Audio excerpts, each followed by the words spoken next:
Always say it's the thought that counts, right? Or maybe they just asked us to just behave for a gift.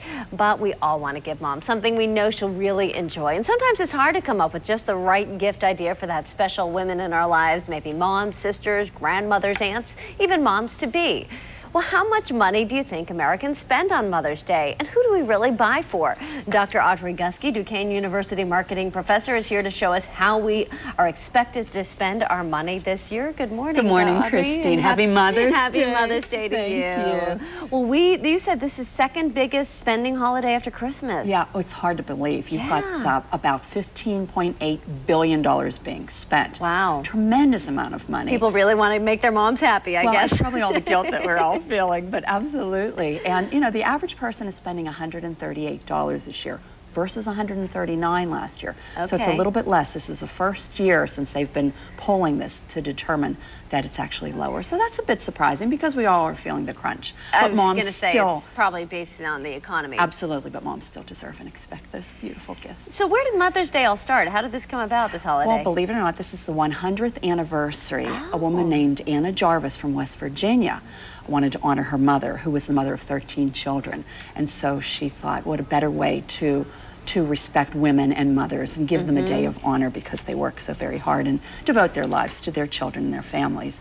And so it took about 6 years for the U.S. government to actually pass it as a federal holiday, and it did. So it's a nice little bit of history to learn about Mother's Day. So who are we buying for? Because it seems like it's not just moms anymore. No, moms are, of course, the #1 person that we're all buying for, but spouses, husbands are also buying for their wives.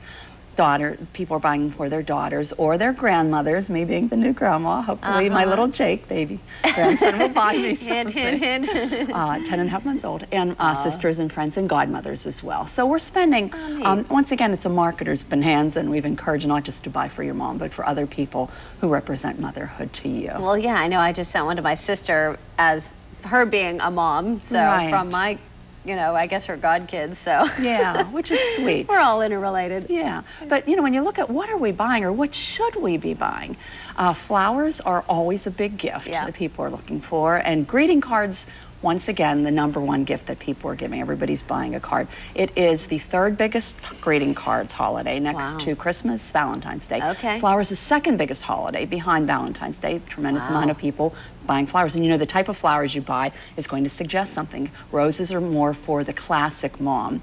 Chrysanthemums are more for the practical mom. Lilies are someone who's imaginative. So enjoy some of those flowers. We've also got people buying gift cards, as typically is the case. Which is nice, because it's hard to find, to figure out exactly what mom's going to like. And I may suggest to people buy an experience for mom, whether it's a spa treatment or a class in yoga or dance classes or wine tasting, something that would give mom a wonderful experience. And always try to remember mom with some kind of keepsake or remembrance, whether it's a picture. A lot of times you can take a picture or frame to a florist and have them create a flower arrangement around that, or write a little story about something you remember from mom. That would be most touching. It doesn't cost a lot of money, of course, but it comes from the heart, and that's what you're looking for. And I see from here a lot of people also buy jewelry and books and CDs as well. What, 30% jewelry? Right. 24% books. Yeah, and keep in mind too, the #1 restaurant day is Mother's Day. So dinner and brunch is really big. More than half of us are going to be out there doing that.